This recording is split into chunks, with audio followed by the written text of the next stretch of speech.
Hello and welcome everybody, it's Karen. I am so glad you're here today. I hope this is a fun video for you. I'm doing a video about different ways to add an inside pop-up. I always love cards that have something extra special on the inside. So this one is really one that I enjoyed making. And I do hope you'll actually stay around for the last card because that might be my favorite. So Paper Rose had asked me to do something with these sewing gnomes, the embossed die cuts, and these are the butterfly gnomes embossed die cuts, and to sort of pair these up with the pastel patterns paper. So I'm going to show you those very quickly. These are the butterfly gnomes, and these are the pastel patterns. And so these are always double-sided. I've got the 6x6 paper here. Very soft, pretty colors, and one side tends to be busier than the others, so lots of choice as to which side you're going to use. And I know patterns are sometimes tricky to use. So I thought that I would pair these with this Dream and Pastel cardstock that Paper Rose has. Now these are one-sided, as you can see. They're also an A5 size, so quite a bit bigger than the 6x6. But lots of colors in there that I thought coordinated well with all of these papers. Okay, here is my first card. Super easy, you guys. This one is an insert that Paper Rose has come up with. They are pop-up inserts. So they're all scored, and all you need to do with these is fold the middle forward. And you'll see, I sort of pinch these. You can see how this is going to start to bend to make the pop-up. So you're just going to do a mountain fold in the center and a valley fold on the outside edges like this. And you get to this point and it will just go on its own. And then I just burnish these really well. So there it is. So that will go inside an A2 size card. Now there are two of these. One has got 3 pop-ups on the inside and this one has got 4. So you could put images on there, you could put sentiments, they can go landscape or portrait, whichever way you want them to go. So I just thought these were super fun and so easy to do. So what I had, in order to put them inside my card, I keep them folded and put glue on the one side. Now I'm backing this away from the center line just a little bit, and then I'll just close my card over that and pick up the glue. And then you can just fold it to the other side and add glue again to the inside. So this way you're not gluing it on those pop-up parts where you really don't want them popped up. And there you have it. So super quick, super easy to do, and not too expensive, those inserts either. Okay, so for this card, I have got the front covered and a little bit on the inside. On my computer, I printed off the word much. Now, I'm trying to make the sentiment thanks so much, S-E-W. So I've die cut this wishes twice from white cardstock and once from that pattern paper. And I'm just going in, trimming out the letters that I need for the sew. So you can see there I've just cut off the W, and then I cut off the S and the E. And here I'm just positioning that thanks where I want it to go. Now, if you are like me and some of those edges are a little rough, I keep a nail file in my craft room, and it's for exactly things like this. I just sort of sanded down those edges a little bit so they were a bit more even and rounded. Okay, now when you go to put your images on the inside, now it doesn't have to be these die cuts, it could be other ones that you've actually die cut yourself. I like to keep this card at 90 degrees so that I know I'm not going to fold my gnome. And here I'm trying to show you that if you put it too far to the right, you may end up with your image popping out like that. So you want to kind of keep an eye on that when you're adding things to those inserts. So if I keep my card at 90 degrees open here, I know he's not pushed up into the fold line on the left, and he's not going to come down on the right outside. Now I've popped this image up on some foam tape and a little bit of glue, and because it's fairly straight, it doesn't pop out of the card when it's closed. Now on this one, I'm trying to show you what I meant about the fold line. If this gnome was too far to the right where the card is going to fold, you'll see that his little pom-pom would bend with the fold. So that's why if you keep the card at 90 degrees, when you insert these things, it's a little bit easier to make sure you've got the positioning right. I hope that makes sense. So I'm just moving him a little bit to the left so his pom-pom doesn't get squished when the card closes, and he doesn't pop out, so I was happy with that. Now, on this insert at the back, you can span that middle line, but you just don't want to glue on both sides of the pop-up, just on the one side. So that's all I'm doing here. I'm putting a little bit of glue on the right-hand side, and I'll pop this in, and again, try to make sure that it's not butted up too far against the folded card. And then on this side, I had to trim a tiny little bit off so that it didn't bend into this other gnome image. So there's the finished card with all the little flowers coming down, and I just think that's such a fun thing. If you received a card like that, wouldn't that be fun? There's not a lot of bulk with this, surprisingly, so it fits into an envelope really easily. Now with this one, I thought I'd show you it in landscape. I have those afternoon in the park rub-ons, so I added those, and then all the gnomes. Now you could add pattern paper panels onto the top of those pop-ups, which I may end up going back and doing because it sort of bothers me that I've left it white. But there's that card. So just a fun way to add a wow inside. Okay, so here's another way to do it. That's the front of my card. So I've got that finished first because now on the inside, I have die cut 2 of these poppy field borders, and I've cut them from the same size paper because these need to be mirror images of each other. So you can see they're exactly the same size, and I've only colored the one that is going on the front.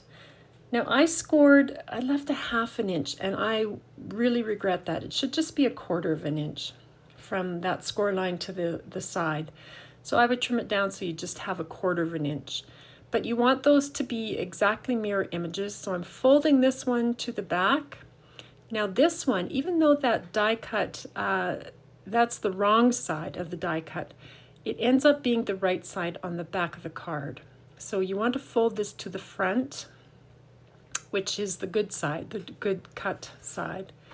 And I'm putting some double-sided tape along those folded lines.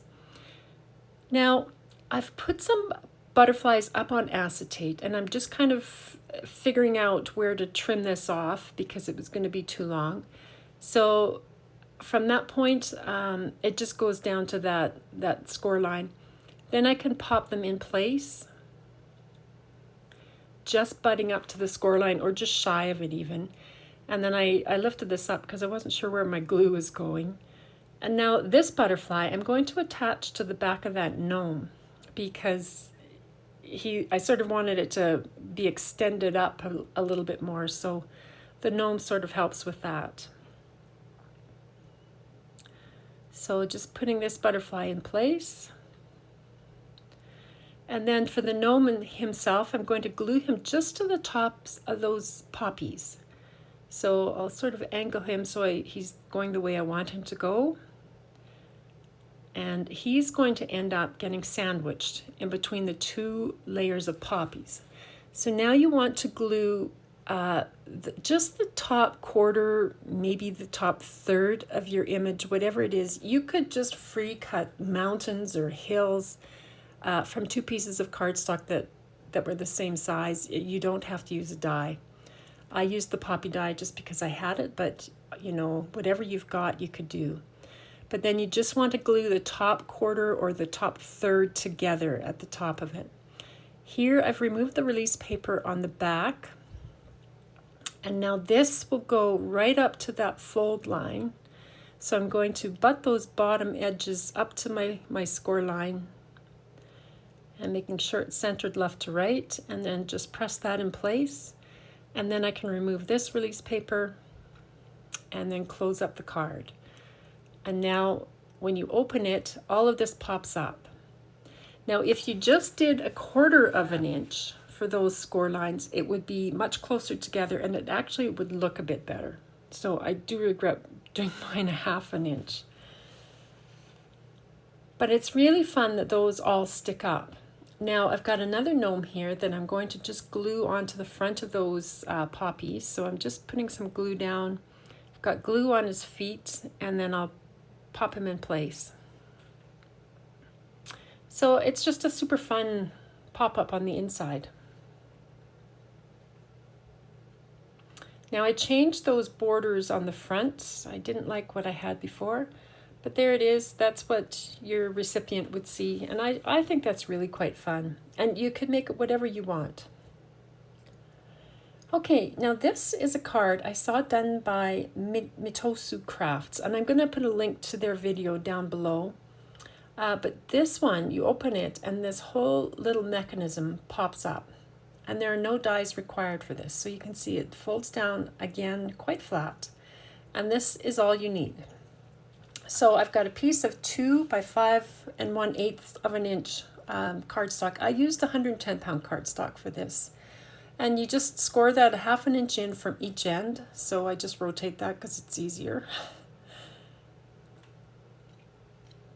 And now this piece is 1.5 inches wide by 9 3/4 inches long. And you're going to score it at 3/4 of an inch, 5 1/4 inches, 7 inches, 7 1/2 inches, and then 9 1/4 inch.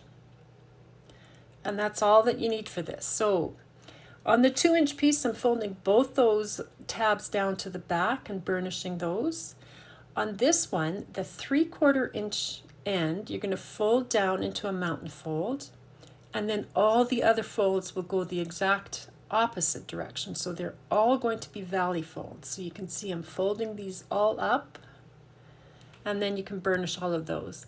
But when this is folded, you'll see this mechanism. That's how it's going to work. Now on the inside of my A2 size card, I have put some pattern paper. I don't remember, I don't measure it. I just trimmed it down a bit, maybe 1/8 of an inch or 1/4 of an inch smaller than the inside of the card. And I did the same for this mechanism, as you can see. Now on that 1/2 inch piece, you don't need to put anything because your die cut image will go there. But what I'm trying to show you here is that on this first card, I just cut a panel that was that size that you can see there. And I found that it caught a little bit going underneath that center mechanism. So here I am now putting a piece of pattern paper that covers the whole of that section. I hope that makes sense. But what I'm showing you now, I'm going to put this mechanism on the left-hand side of my card because I prefer that I'm a right-handed writer, so it's easier not to have the mechanism on the right side.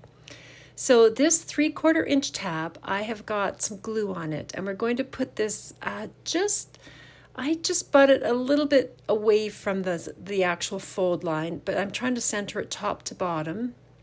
So not exactly on the score line, I just move it back a little bit so there's no problems. And then just fold it back over to the left to make sure it's nicely lined up top to bottom and it's straight. Now this piece actually holds that long section down, so that's its main function, I would say. So I'm putting glue on these 2 tabs, and I'm going to, basically it goes to where that pattern paper ends, but I'm leaving it about 1/2 inch to the right of that fold line on that long piece. You'll see that here. So there, it's about 1/2 inch away from that fold line and sort of lines up top to bottom there with the other pattern paper. Now this mechanism, we're going to put glue on this tab, and it's going to attach right to where that pattern paper ends, basically on this vertical piece. So I'm just gluing that down. Now you kind of want to close it and make sure it's not popping out or anything like that. So I was kind of careful closing it. But then you can go back in and burnish it down and just make sure it's all stuck down in place. And then I'm putting some glue on that center 1/2 inch section, and I can attach my gnome. Now you could put sentiments behind on that, or popping out underneath or below him. You could put hearts or balloons, so long as it doesn't come out from the, you know, the edges of the card. And so on the right side, I just put a little square of cardstock to write a message. And then I have another die cut here from, well, it's from a different collection. I will have everything listed below. But that's the finished card. I've popped that gnome up on foam tape on the front with some pearls, and that's the inside. And I thought that was really a fun mechanism for an inside pop-up. Okay, now this is my last example to show you, but I love this one. When you open this up, this whole arch pops up and you have all these die cuts that you can add to it. You could be adding sentiments. It could be, well, the example I saw this done by Crafts by Liuba, I think her name is. I'll link to her video below. She had done butterflies, but I thought with these gnomes, how much fun is that to see all these little gnomes sewing away. And it's a card sending love and hugs, and I just thought that was kind of fun. But it's a real wow card, and it's easy. So I have modified mine a little bit from the video that I did see, and I'm using a piece of 110-pound cardstock that is 6 inches wide by 3 3/4 inches tall, and I just scored that at 3 inches, so right in the middle. Now I'm going to use the lines on my grid mat there. You could use a ruler, but basically I'm just going down 1 inch across the top. Now the fold is on the left, and I'm just going to pencil in a line that's 1 inch down from the top. And then we'll go 1 inch from the right hand side. So we're just penciling this in. It's to make an arch. So we're just going to draw this. So there, I'm going to mark that 1 inch from the right hand side. And then all you need to do from this point is we are going to pencil a bit of a curved line from those 2 pencil points. And honestly, it does not matter if you don't get a perfectly curved arch. It's going to be covered with those die cuts. And then I curved on the inside as well. And you can fiddle with this a little bit with your scissors, but truly it doesn't show on the finished card. So just do your best and it'll be fine. So then I'm just cutting through both thicknesses of card there, trying to round that out a little bit as I go. And then you'll see we've got a bit of an arch happening now. Now, on the top, the fold is on the left. You need to count across 3/4 of an inch across and 3/4 of an inch going down the center fold line. Now you could put this back in your scoreboard. You could draw a pencil line between them and put it back in the scoreboard. I actually just find this the easiest. I line up my ruler, hold it firmly down in place, and bend that corner up against the ruler. And then I usually just take my bone folder and I go in and try to score that line. We're just trying to get a score right there. And then I fold it back the other way, and so you're really getting it to bend. Now here you open it up and you want that middle part to go to the back. So I'm kind of folding along those score lines, bringing the arches forward and that centerpiece to the back, and it will go. And once you get that nicely lined up, then you can burnish that. So there's the center.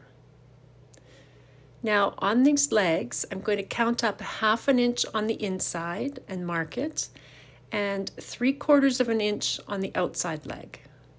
And again, I'm just going to use my ruler, but you could put it back in your scoreboard and score that properly, but I just find this quickest and easiest. So just pushing that up and burnishing. And then I'm going to fold it back the other way so I've got it going both directions.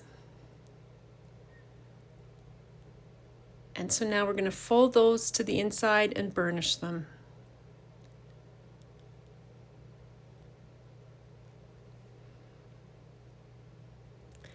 And then, so you can see here, everything is pointing to the back. So that center goes to the back and the feet go to the back.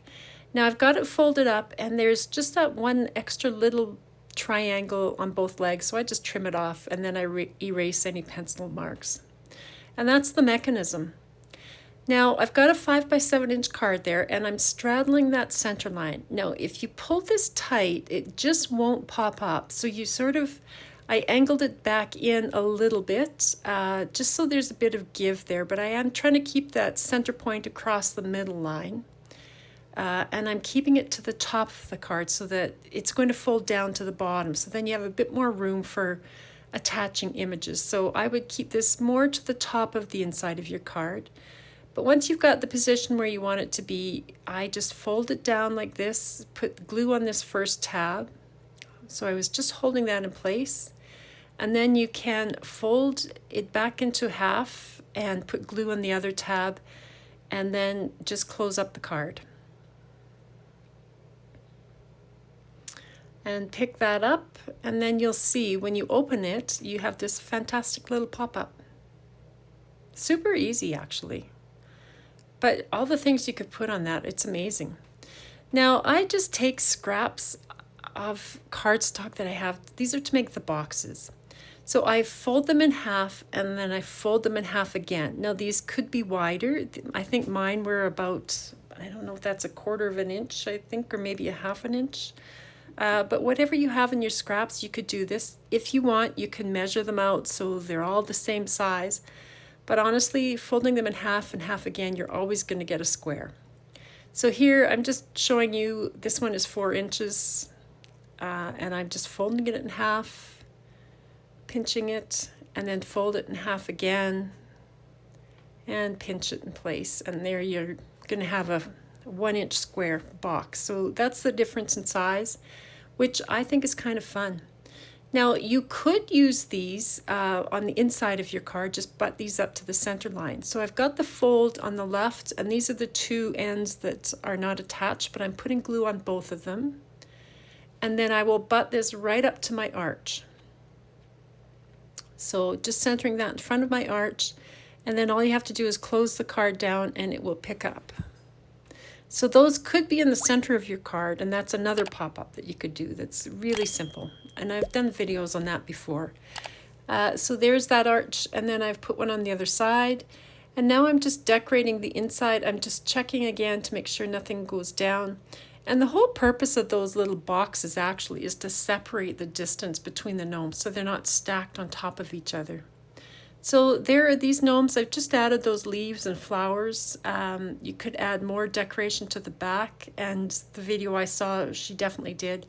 I don't think I would add to the top of those boxes because it does flatten down and it may impede what happens with the images on there. But I think it's really a fun card. So that's the front. I've finished it off. I've added a few more of the leaves and the flowers and that gnome on some of the patterned paper. And then when you open it up, what a fun card to get. So I hope I've given you some inspiration here today, everyone. I really hope you'll give one or more of these a try. They are so much fun to get, and they're fun to make. Thanks for stopping by. Talk to you next time.